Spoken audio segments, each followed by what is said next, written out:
नमस्कार, स्वागत है आप सभी का खबर मध्य प्रदेश में। मैं हूं आपके साथ शाफनी पटनायक। बुलेटिन की शुरुआत करेंगे बड़ी खबर के साथ। मध्य प्रदेश की बाबा पॉलिटिक्स एक बार फिर से सुर्खियों में है। चुनाव पास होते ही अब नेताओं का बाबाओं के धाम पर तांता लगने लगा है। पर्ची पर लोगों का भविष्य लिखने के लिए प्रसिद्ध पंडोखर सरकार के दरबार में पूर्व मंत्री इमरती देवी पहुंची और चुनाव हराने वाले का नाम पंडोखर सरकार से पूछा।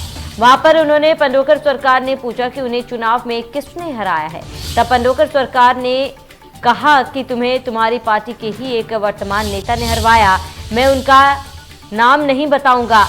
और इमरती देवी का पंडोखर सरकार पहुंचकर सवाल पूछने का वीडियो इन दिनों इंटरनेट मीडिया पर वायरल हो रहा है। हालांकि इमरती देवी ने एक दो सवाल भी पंडोखर सरकार से पूछे, जिनके जवाब पंडोखर सरकार ने उन्हें दिए। इमरती देवी का पंडोखर सरकार पहुंचकर सवाल पूछने का वीडियो इन दिनों इंटरनेट मीडिया पर वायरल हो रहा है। हालांकि इमरती देवी ने एक दो सवाल भी पंडोखर सरकार से पूछे, जिनके जवाब पंडोखर सरकार ने उन्हें दिए हैं।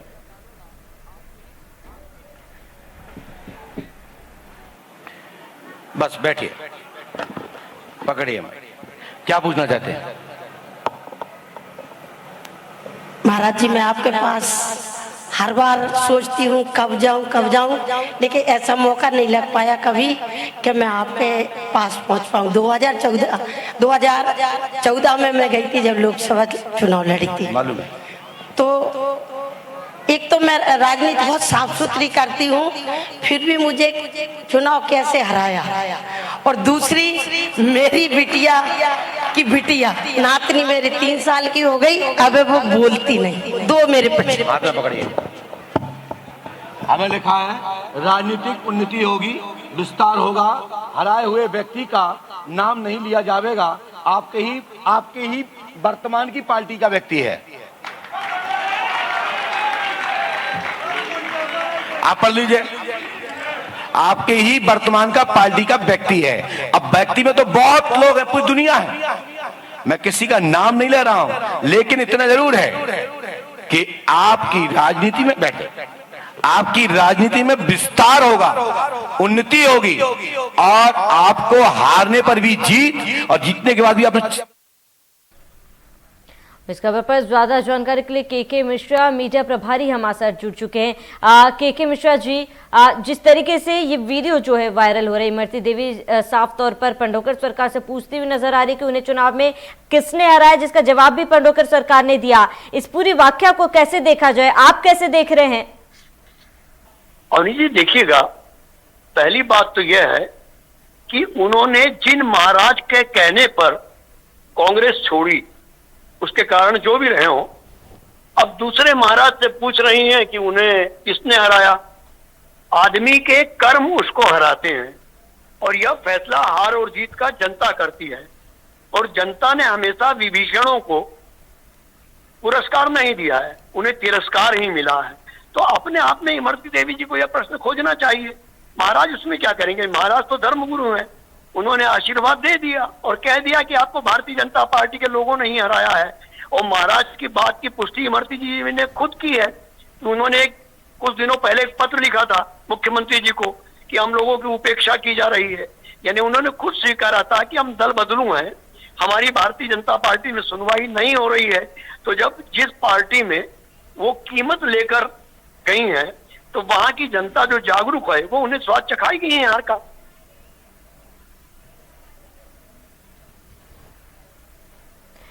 जी के मिश्रा जी, आपको एक ये वीडियो जो हमारे पास एक्सक्लूसिव वीडियो है, वो आपको हम एक बार सुनाते हैं कि आप देखते क्या किस तरीके से क्या सवाल इमरती देवी जो है पंडोखर सरकार से पूछ रही है। बस बैठिए, पकड़िए। क्या पूछना चाहते हैं?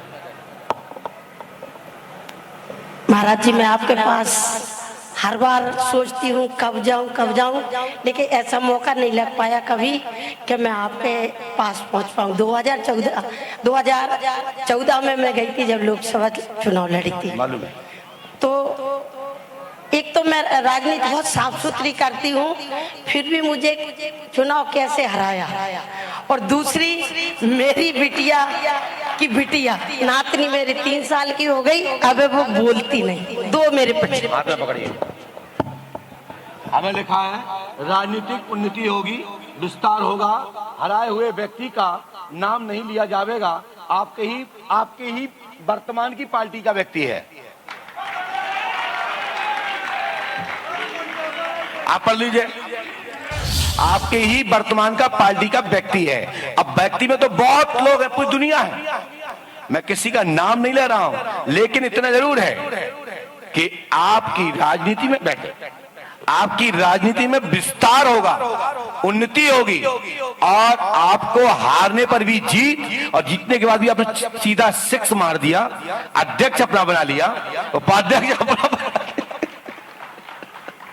तो ये भगवत कृपा है, पार्टी की इच्छा है कि आप बढ़ो आगे, और कांग्रेस भी आपकी थी, भाजपा भी आपकी है, और मेन है कांग्रेस भाजपा की जनता, जिसने आपको नेता माना, जिसने अपना मुखिया माना, अपनी बात रखने की क्षमता आप में दी। इसी के लिए आपको साधुवाद, आशीर्वाद। पंडोकर सखा का दर्शन करें। हारे वाले व्यक्ति का नाम नहीं बताया जा सकता है, परंतु बताने में समर्थ हूं, लेकिन जब तुम्हारा डबरा में कार्यक्रम होगा तब मैं बता के आऊंगा। नातिन कब बोले 3 साल की हूँ ना, धाम पे ले आऊंगी मैं। जाओ, आपकी नातिन को जवान प्राप्त होगी, लेकिन पंडोकर सरकार लेके आओ। चलिए लीजिए। इसमें उपाय विधि इसलिए नहीं लिखा गया क्योंकि आवश्यकता नहीं थी, क्योंकि आप पंडोकर धाम आए तब मैं आपके बारे में बताऊंगा।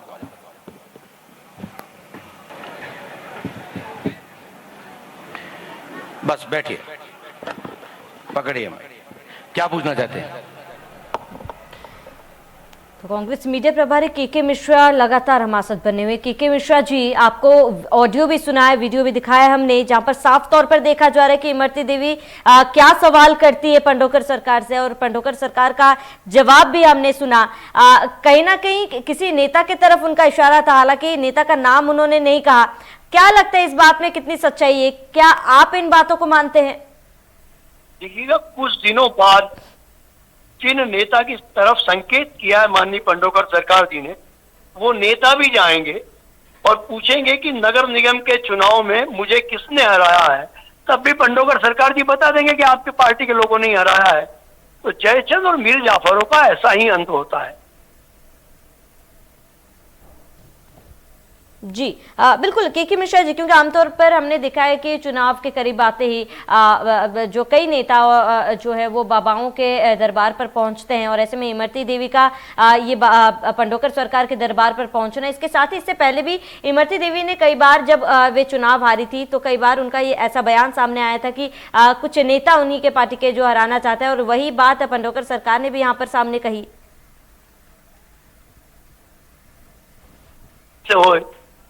जो इमरती जी ने बोया है वो उनको काटना पड़ेगा।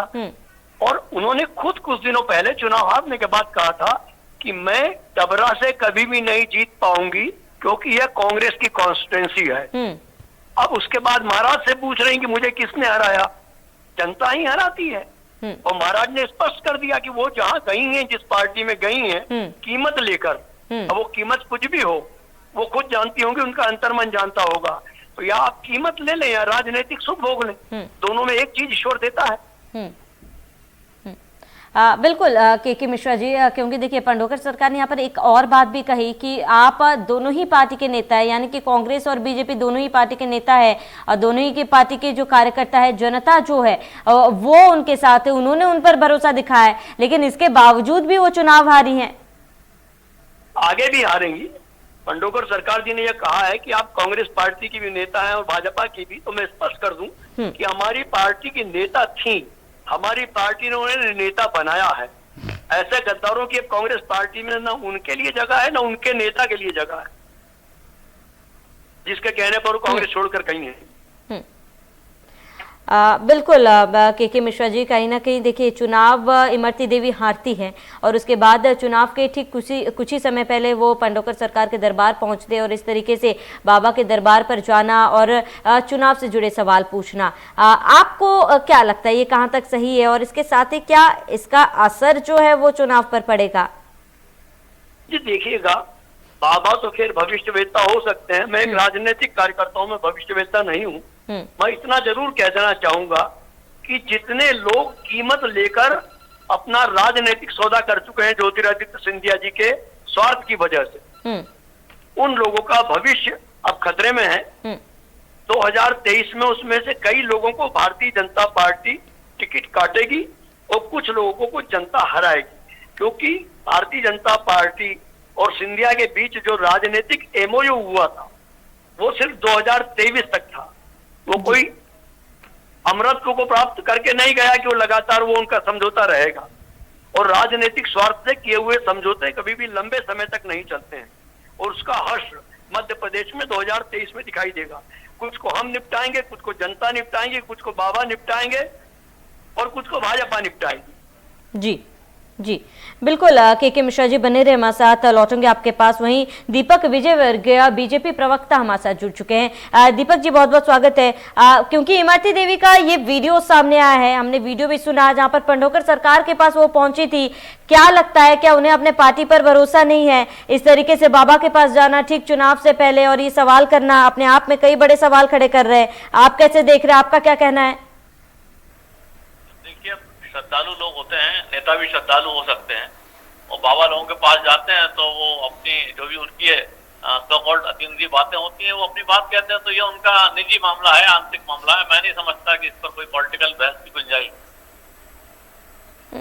बिल्कुल, लेकिन दीपक जी देखिए यहाँ पर कहीं ना कहीं जिस तरीके से सवाल इमरती देवी ने पूछा और ऐसे में बाबा की तरफ से जो जवाब आया कि पार्टी के ही किसी नेता ने आपको हरा है, और ऐसे में पहले भी हमने देखा है कि कई बार कई नेताओं पर उन्होंने आरोप लगाया है, और इमरती देवी ने साफ तौर पर यह भी कहा कि आने वाले विधानसभा चुनाव में बीजेपी के कुछ नेता जो उन्हें आगे आना नहीं देना चाहते या फिर हराना चाहते हैं, ऐसे में बाबा का भी इस तरीके के बयान सामने आए हैं। नहीं, मैं फिर वही बात कहूंगा कि जो भी कोई श्रद्धालु किन्हीं बाबा के पास जाते हैं, वो बाबा जो रहते हैं, कोई भी बाबा हो, किसी भी तरह के बाबा हो, वो अपने तरीके से उनको अपनी कथित अतीन्द्रिय क्षमता के आधार पर बताने का प्रयास करते हैं। हो सकता है उनको कोई जानकारी हो सकता है उनको अतीन्द्रिय जानकारी हो सकता है, कोई पॉलिटिकल जानकारी हो सकता नहीं हो, कई बार भरमाने की कोशिश करती है, लेकिन अब ये सारा का सारा मामला उनका निजी मामला है, और मैं समझता हूँ कि कोई निजी भेंट उनकी कोई है, उसको इस तरह सार्वजनिक चर्चा करना उचित नहीं है। बिल्कुल दीपक जी, कांग्रेस मीडिया प्रभारी हमारे साथ के मिश्रा जी लगातार बने हुए। के मिश्रा जी, दीपक विजयवर्गीय जी का ये कहना है कि ये आंतरिक मामले वो उनका निजी मसला है, और ऐसे में इसमें राजनीतिक एंगल देना सही नहीं, क्या आप भी ऐसा मानते हैं? देखिएगा, दीपक जी मेरे बहुत अच्छे राजनीतिक मित्र हैं, और भारतीय जनता पार्टी में उंगलियों पे गिने जाने वाले ईमानदार नेता हैं, जिसमें दीपक विजयवर्गीय जी शामिल हैं।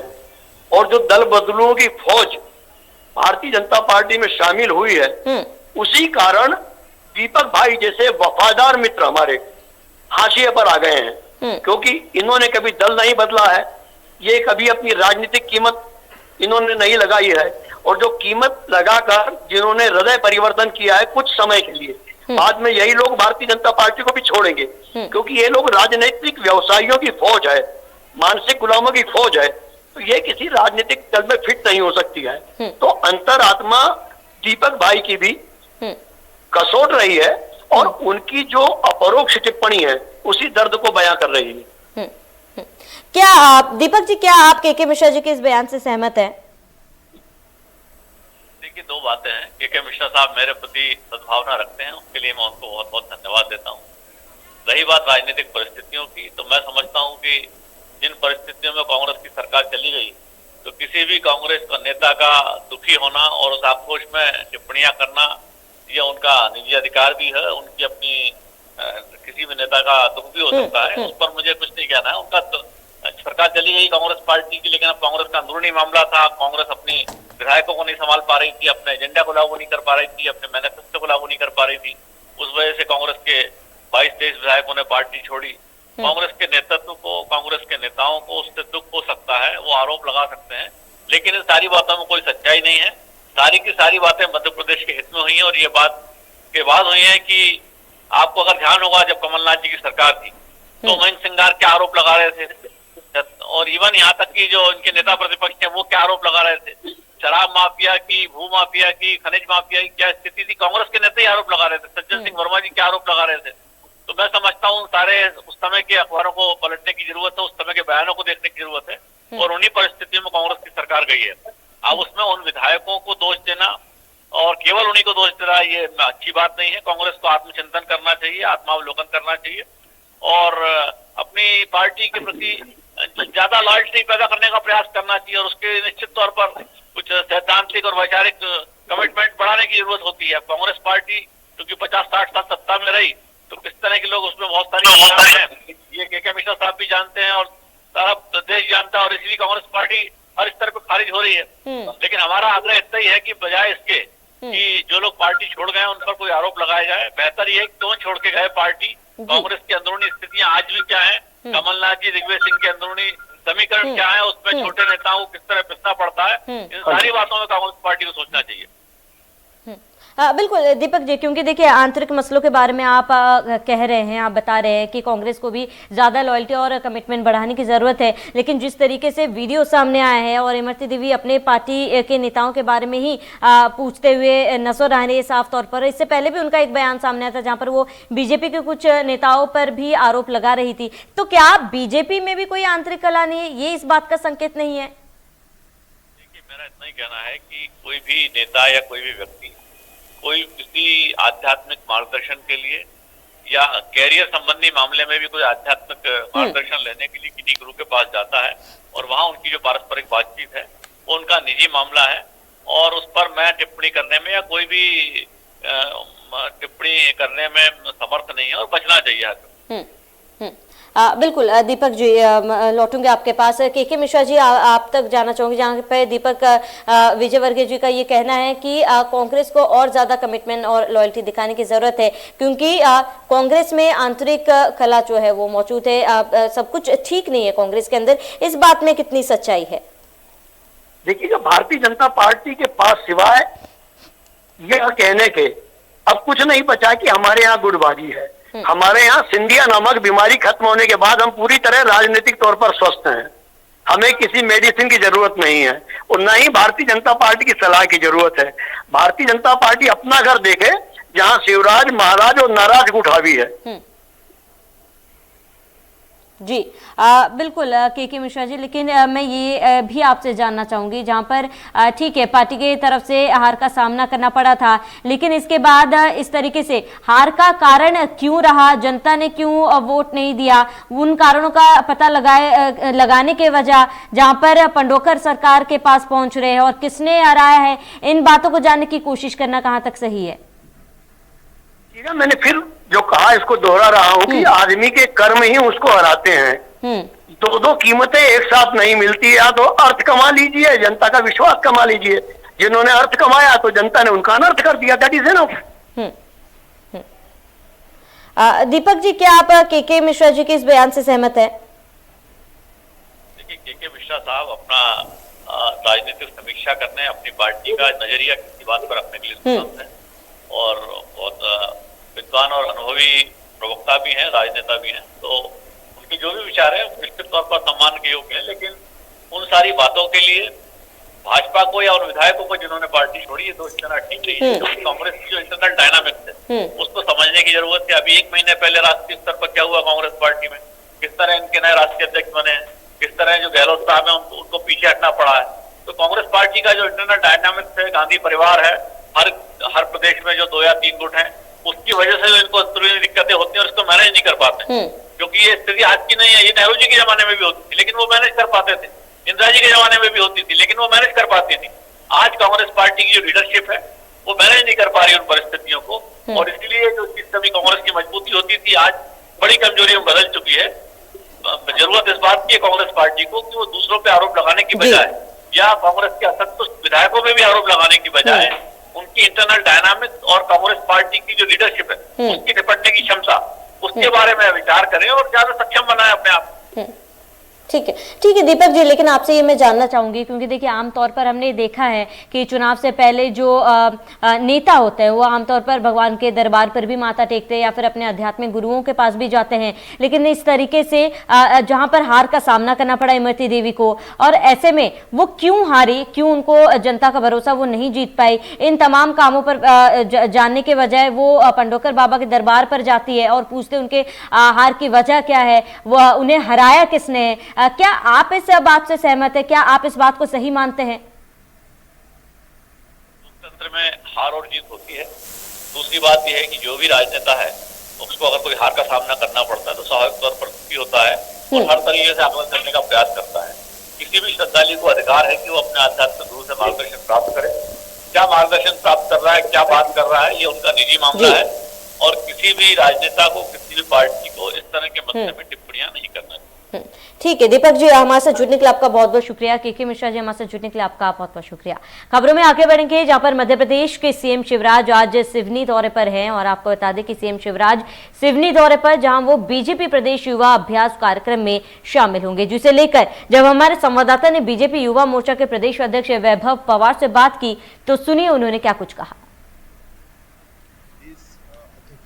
युवा प्रदेश अध्यक्ष भाई वैभव पवार जी, उनसे हम बात करेंगे। मुख्यमंत्री जी का कार्यक्रम है, क्या क्या कार्यक्रम में किस तरह से कार्यक्रम होगा और कितने बजे ये कार्यक्रम होगा और किस उद्देश्य से ये कार्यक्रम किया जा रहा है।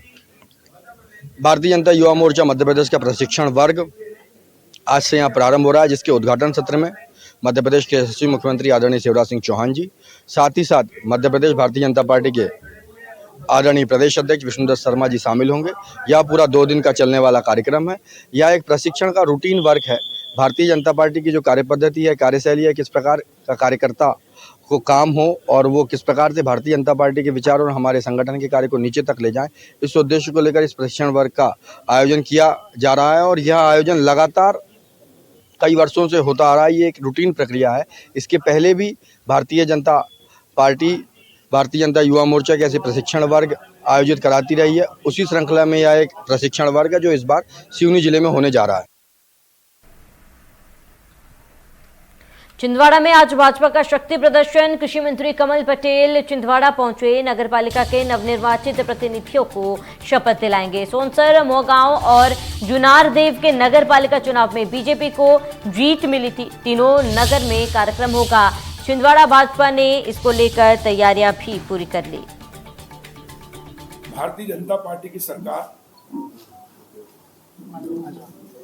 केंद्र में भी और मध्य प्रदेश में भी डबल इंजन की सरकार है।